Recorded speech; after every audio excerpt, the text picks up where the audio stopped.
In the lonely landscape of contemporary America, a troubling shift is happening. The number of close friends the average person relies on has dwindled. Recent studies, including those by the Survey Center on American Life, show that most Americans report having 3 or fewer close friends. The people saying they have no close friends has increased almost 400% since 1990, with Gen Z being the hardest hit. 25% of those under 30 report no friends.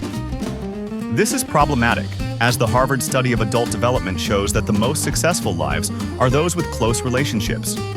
The better our relationships, the better our lives. Those with more close friends will have more career success, are healthier, live longer, and happier. Makes sense, after all. We are social creatures. The question is, how do we make friends as adults?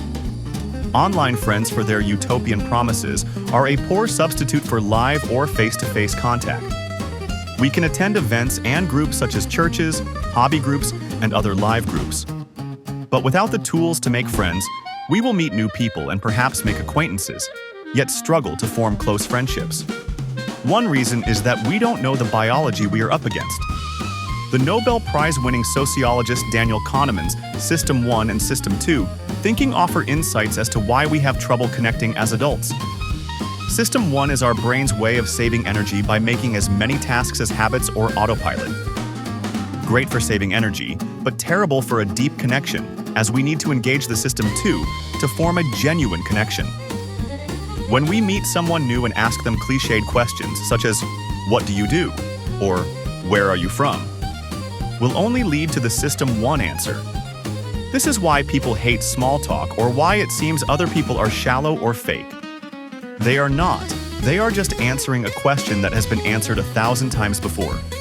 So when meeting new people, first know that they will most likely be on automatic, so prepare to ask unusual but non-threatening questions.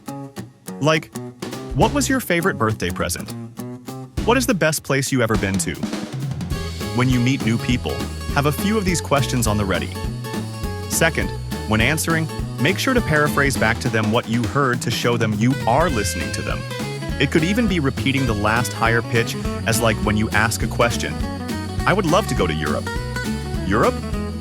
Finally, you have to have the right mindset with meeting new people. Here is powerful framework for the right mindset. Our what I call a strategic mindset, the foundation for connection. Before stepping out the door, a shift in perspective is your greatest tool. Assume you are liked. Counterintuitively, research shows that people who assume others will like them behave in warmer, more open ways, making that acceptance a self-fulfilling prophecy. Remind yourself that most people are also seeking connection and are likely to respond positively to a friendly overture. Other people want to be liked, so when you think you are going to be like and like other, you will have an easier time making friends. Diversify your efforts. Avoid putting all your social energy into one person or group initially. Don't put all your eggs in one basket, applies here. Spreading your time increases your chances of forming multiple meaningful connections. Initiate and be consistent. Do not wait for friendships to happen organically. Research indicates that people who view friendship as requiring effort are less lonely in the long run. You must be the one to say hello, ask those unusual questions, and show up regularly.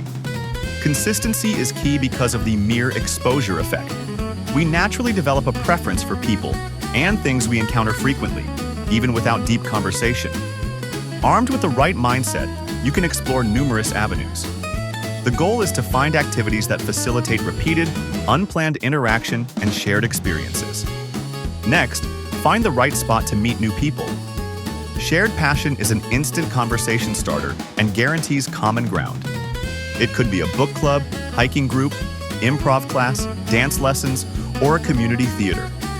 Browse platforms like meetup.com, Eventbrite, or local Facebook groups. Check your local library or community center for low-cost classes and events. Join a fitness class and show up early and stay late to tack with others. I know the power of friendships, as throughout my life, either when looking for a new job or when I felt lonely, I had built a group that would always have my back. Though the most powerful time that I was so grateful for my friends was when my son was diagnosed with a tumor condition. Through our friendships, we learned so much to help our son. One friend told us about the National Institutes of Health, and as a result, we were able to enroll our son at NIH and secure the best care. We made new friends at the NIH, and our son is now thriving because we had made so many friends during his medical journey.